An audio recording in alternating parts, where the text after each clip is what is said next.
Good morning and welcome to our clean water event today. We are so excited to have so many schools live this morning. Your teachers worked hard to make sure that you are here to participate, so we can't wait to hear from you all and see what you all create. But this is your day, and we have an amazing presenter who's going to be with us the entire day. Our amazing curriculum coordinator, Joanna Cottle, is here, and she is going to lead the introduction. I'm going to stop speaking so you guys can get rolling, and I know you guys are excited for our Clean Water Day. Hello, everybody. I'm so excited to be with you today and talk about this really important global challenge of how do we provide clean water and sanitation to people around the globe. And so to start today, I wanted to ask you to take a minute to think, when did you last have to think about having access to clean water? Maybe you were visiting a country where you couldn't drink the water safely. And you had to think about where you were going to get clean water from.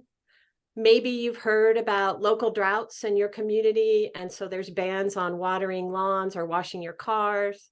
Perhaps you've had a big storm in your community and you get the word that you need to boil your water before drinking it. Yes. I wonder if you ever think about how water gets to your home when you turn on the faucet. I think many of us take for granted that we never consider what's involved in delivering clean, potable, or drinkable water. And so that's what we're going to get at today in today's challenge. We're going to consider how we contribute to our water footprint. We're going to learn the steps involved in water treatment. And then you all are going to get a chance to design and build your own water filter. And you're going to compete with each other, teams in your classroom and across the country, to see how good of a filter you can build. So I wanted to introduce the creators of this challenge. Every Engineering Tomorrow challenge is created by professional engineers and students. And this challenge was developed by the amazing Edgar Martinez, who has had lots of experience as a civil engineer in water engineering. He was assisted by students Mona Dowd and Carolyn Gillespie. And all of our challenges always get a lot of input from engineering students. And we hope that that makes them kind of extra relevant to you all and hopefully more engaging. I am Joanna Caudle. As Ms. San Martin said, I'm a mechanical engineer, and I spent half my career working in the power sector. I worked on maintaining nuclear plants and designing and building combined cycle gas-fired plants, and also some water treatment systems.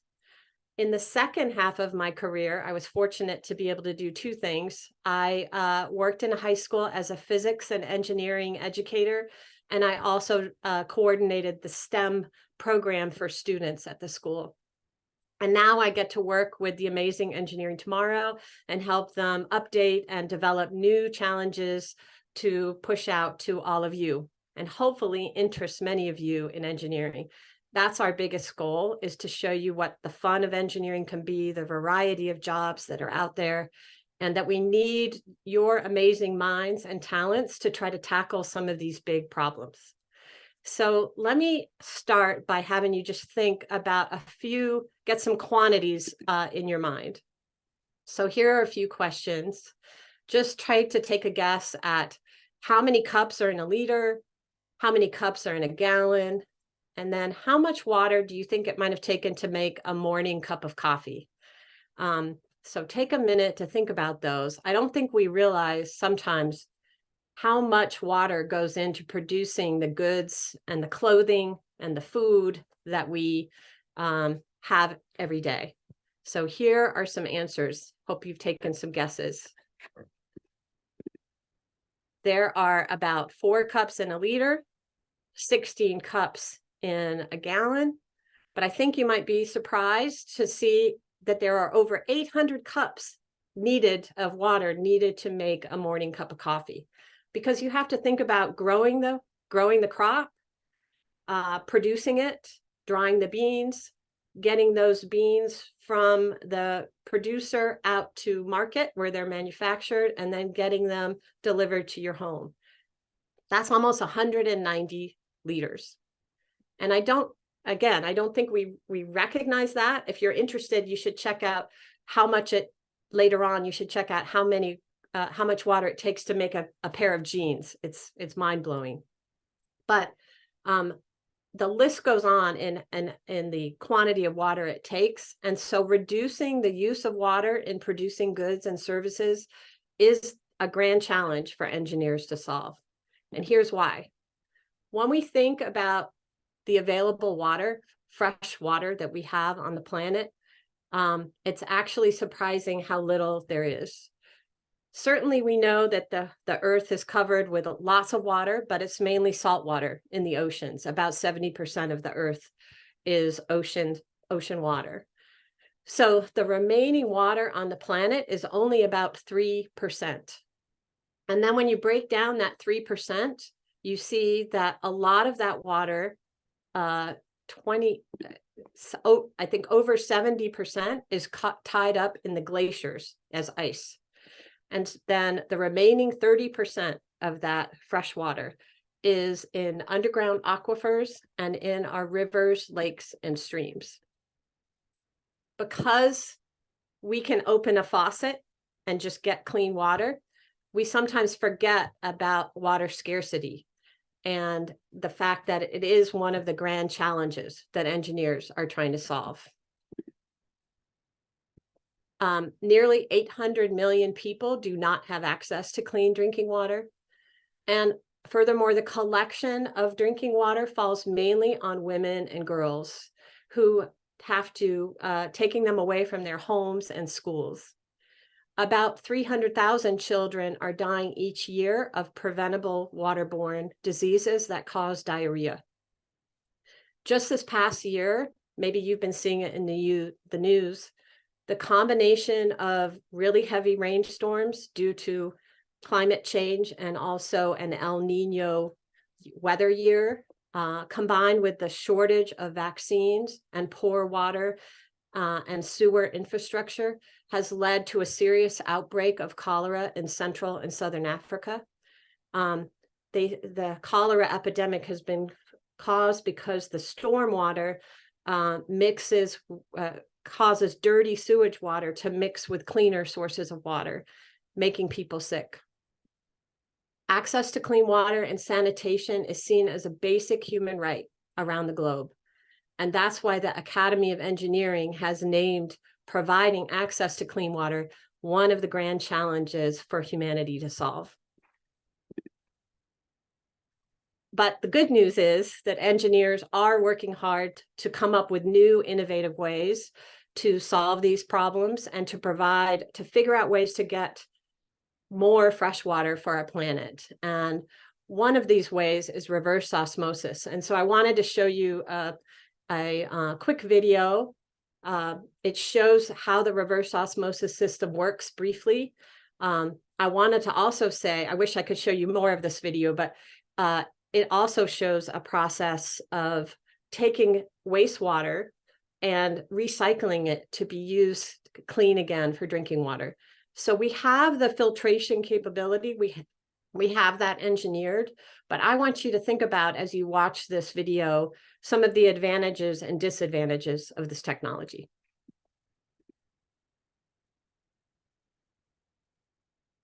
Water. It's one of mankind's most precious natural resources. Today, population growth and climate change have placed engineers at the forefront of creating innovative solutions that help maintain and improve their community's standard of living.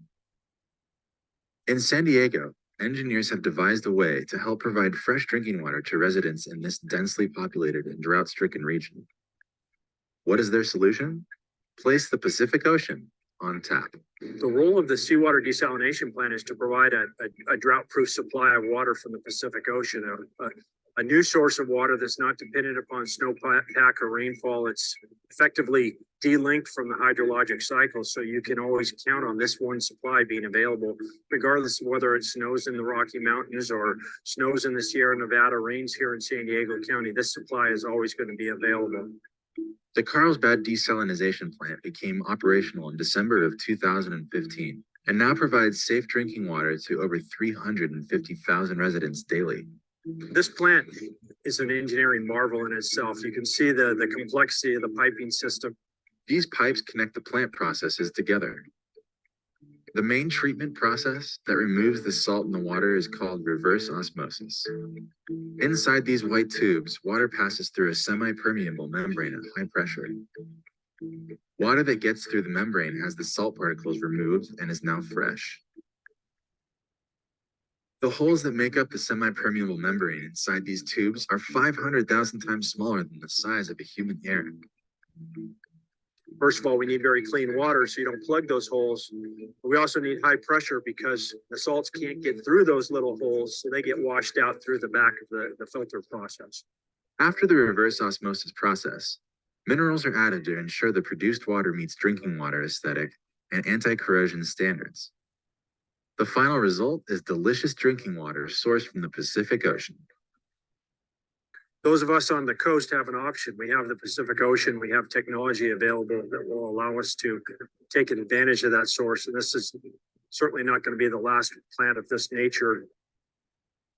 So I'm sure you might have found yourselves thinking, how much energy must this take to produce this kind of water? And the answer is a lot. And this solution wouldn't be appropriate for many communities around the globe. But for those near the coast, or for those wealthier nations like Saudi Arabia that have very little access to fresh drinking water, these kinds of solutions are great options. I wanted to say that I'm so impressed with the many questions you delivered in advance of this presentation. And I wanted to try to respond to a couple today in these opening remarks. So quite a few schools asked, how can our water distribution systems be improved without impacting environmental and natural resources? Does today's technology take into account an aging infrastructure and how age impacts water quality? A couple of other high schools asked, how are water quality challenges addressed upstream in systems? Are we addressing plastic and trash problems at home and abroad so these don't contaminate our water? So I wanted to share with you something that I've been following for quite some time, and that is doing things to the upstream water sources to make them as clean as possible before we pull the water in to be treated to produce drinking water. And so I thought you might be shocked to find, I know I am, in many cities around the country, especially on the East Coast and in the Midwest and San Francisco out west, these are older cities where the infrastructure system was built probably starting in the late 1800s and into the early 1900s.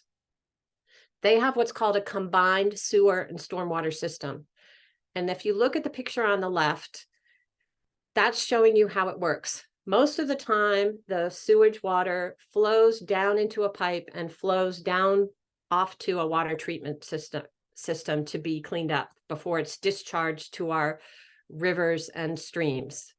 But in some cases, during heavy storms, which we've been increasingly having in recent years, so much water enters the system that it can't be treated by the wastewater system. And so they have to do controlled releases of raw sewage to bodies of water. And, you know, I think that's shocking that in the 2024, communities are still releasing raw sewage into streams. But the cool thing is that engineers have developed this amazing tunnel boring system. And so the solution has been to build these huge tunnels, and you can see one of them on the right, to allow this combined sewage and stormwater to be stored and then later processed by the wastewater treatment system. So instead of being discharged to the rivers and streams, it goes down through drop shafts into this huge big pipe, storage pipe, and then it can be pumped up to the water treatment plant and treated and then discharged as clean treated water. It's resulted in my community. I live near Washington, D.C., and I am lucky to have in our area, we have an engineering marvel, one of the most advanced water treatment plants in the country, Blue Plains. And they have a 13-mile tunnel under the Potomac and Anacostia rivers. And that has reduced the need to discharge to the rivers by 98%. So it's causing the rivers to be much cleaner. You can imagine if you discharge sewage into a river, you get algal blooms from the biological growth there. That knocks out oxygen and makes the rivers less healthy. And so this has really helped to clean up, particularly the Anacostia River in my area. But these types of tunnels are going into Chicago, Columbus, Ohio, all around the country. They're being built. And so I was hoping that this might give you a good answer to those questions about what are we doing to try to keep our fresh bodies of water, our sources of drinking water as clean as possible. Now let's talk a little bit about what is it that we have to remove from water? What are the contaminants in water? So they can be broken down into basically 3 categories. The first is the ones we see, the suspended solids, things like dirt and sand and organic matter like leaves and branches. The way we remove these is typically by putting up screens in our piping process, also by settling the solids out, allowing the water to sit for a while so that the solids settle, and also by, of course, filtering. Oftentimes, it's a combination of all of these. And this particular type of contaminant is what you're going to be removing from the water in the challenge today. Another type of contaminant are dissolved materials.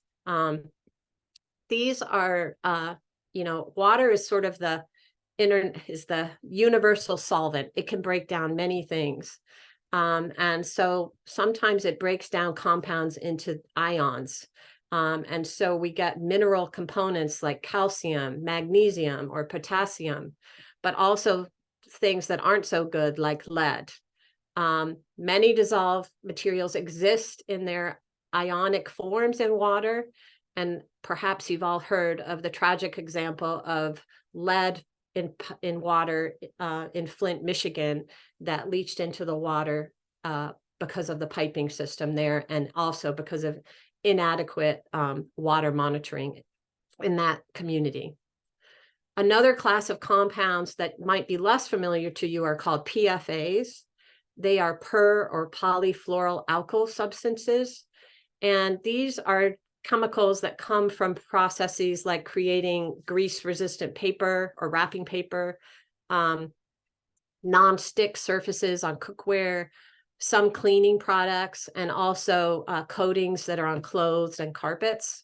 And they are removed generally through a process of filtration. They can be removed by an activated carbon filter. So some of you may have those in your home or have a jug of water that you keep in the fridge that has this kind of filtration system. The last type of contaminant I want to talk about are microorganisms. They live in water and consist of many different types. Some are harmless, but others are harmful to humans, like viruses and bacteria. These microorganisms are generally removed by making the environment toxic to them, usually by adding chlorine to the water and then later removing that, but also by using strong ultraviolet radiation. These are the ways modern water treatment plants remove microorganisms from the system. So next, we're going to watch a quick video, and I recommend, if you have a minute, to jot down the steps in the water treatment process. We're going to look at Singapore's water treatment process. Singapore has does not have an abundance of water, and they have a very sophisticated water treatment process. And so take a look at this video and maybe jot down the steps in the process, because you're going to be asked to put those in order later today when you're working in your student workbook.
So I hope you also noticed at the end of that video, it talked a little bit about the things that are monitored to make sure drinking water is safe for people to drink. And I was thinking that with further advancements in control systems and machine learning and things like that, our ability to track and identify problems with drinking water systems is only going to improve from there. But you can also imagine that we're going to need software engineers and computer scientists and control system engineers who are going to help make those systems even better and more efficient. Okay, so hopefully you've got a little taste of the challenge of the water problem. You've got some insight into how the water filtration systems work. And now we're going to kind of focus in a little more closely into how engineers go about solving water filters, water sanitation problems around the world. So you may have seen this diagram before. This is a diagram of the engineering design process. Engineers use this kind of process all the time when they're trying to solve complex problems. First, they want to learn about the situation. They want to collect data. They want to learn about the community and the constraints of the area where they're having to build a design. Then they come up with a design plan. Then they build it, test it to see how effective it is, and then improve it and continue that loop. It's always a kind of a continuous improvement process. And you can see along the way that they're always trying to get feedback from their client, the community members, to build the best thing they can. I wanted to show you, to kind of spark your ingenuity, I wanted to show you a group of environmental engineers who are in college. These are engineers at the University of Massachusetts, and they have gone to a village in Kenya to improve the community's water quality. When you're watching this video, could you pay attention to the process the students are going through? See if you can see evidence of this engineering design process in the work that they're doing.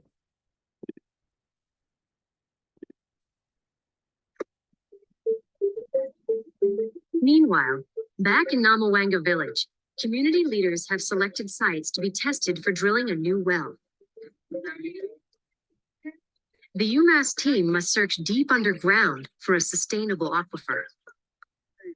This resistivity meter looks into the ground to find Maji Safi, which is clean water in Swahili, and it looks into the ground to find out where the bedrock starts and where the what different soils are there, and basically where the water starts, because you can find out the resistivity of the soil, whether it's water, if there's water in it, if there's groundwater, or if there's cracks in the bedrock below.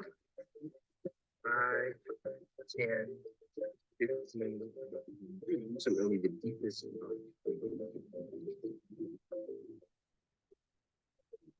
In other sites around the village, engineering students are investigating water resource contamination.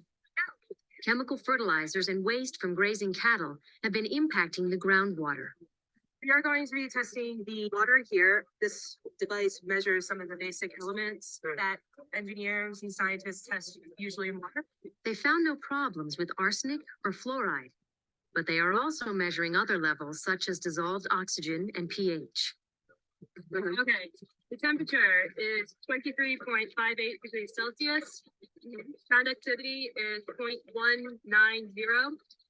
It's clean. It's very clean. That's good. It's a good water. Good water. My recommendation would be to put a fence up around this area. Protect it. Exactly. Yeah. Okay. Yeah, thank you. You're welcome. This is a basic spring box improvement. Behind you there is the concrete wall that acts as sort of the end of the spring box. These posts are going up all the way around in a nice big wide radius to control animals from walking right on top of this area here that eventually is going to be mounded. It keeps the water source cleaner so it doesn't get the bacterial infiltration. Thank you for helping. This type of work, being able to impact people this way is, I mean, I can't think of anything more important, anything more satisfying to go home at the end of the day and really feel like you did something that matters. Yes, I have it. It's this type of work that that is why I like being an environmental engineer. Because you get to go in the field and take water samples, climb in and out of ditches, study springs, and do hands-on work. Water is a serious problem in Kenya and in most of Africa. So we're hoping to help them as much as we can. Yeah, people do die from water around here, drinking bad water. And it does bring a seriousness to our project. So I hope as you watch this video, you would also imagine trying to solve a problem in this area, trying to do something within at a low cost and with the support of the community so that they could take over continuing the progress that was made by the engineering team. These kinds of solutions are the ones that we need innovative minds to think about. And I wanted to briefly share a couple of other cool innovations, some that you may have heard of and some you haven't. The first is the life straw. And I know that if you're into camping, you can have a life straw and you can drink directly from a stream when you're out in the wilderness, supposedly. But the life straw is essentially kind of like a straw that's got a very, very fine filtration media in it that can filter out anything that is bigger than 0.2 microns across. So that includes bacteria and parasites, etc., that might be found in the water. So it helps to ensure that somebody drinking from this source is getting the cleanest water possible. Another innovation is inspired by nature, and that is a ceramic water filter, and that's pictured on the right. These kinds of filters were distributed to Cambodian nationals back in the early 2000s, and it caused like a 50% drop in diarrheal illnesses that make people really sick. The way that idea works is that the ceramic material is small enough to filter out, again, all of those dangerous bacteria and protozoa. And so as the water filters through the ceramic pot, you get fresh drinking water from the spigot below. The process is slow. You only get a flow rate is only about 1 to 3 liters per hour. So remember, that's 4 to 8 cups per hour. So not a ton, but it does ensure that you're drinking clean water. So now let's look at your challenge today and creating your filter. What are you going to be doing?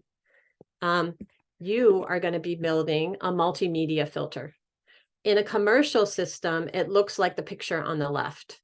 And typically it's got different kinds of filtration material, which is why it's called a multimedia filter. And the way it works is dirty water enters through the inlet at the top, and it kind of passes through these various levels of media until it comes out cleaner at the bottom. And that's what you're going to do with your filtration system and the supplies that you have today. And speaking of that, here's what you have to work with. You're going to have some gravel and some sand. You're going to have some coffee filters, some cotton balls, and some napkins. And you're going to be trying to figure out what order do you want to put those in order to remove as much of the dissolved solids in the water as you can. Your dirty water is going to be composed of cinnamon and pepper and mixed in with water. So it's going to have a murky color to it. And you're going to be trying to filter out as much of that as you can. So I want you to take a look at the types of materials you have, and maybe with your team, think about how you want to layer them. Think about how the water is going to flow in. It's going to be dirtiest at the top. And how do you want to improve the flow rate through your system? Then build a prototype and try it out, test it out and see how it works. But iterate. You'll have plenty of supplies that you should be able to make another filter or two. And so hopefully you can continue to improve. Then you're going to analyze, each time you're going to analyze your results and you're going to improve on that, hopefully. So again, this is just a close-up of the materials that you're going to have. And here's some tips. Again, I would love for you to build multiple filters to see if you can improve on your design.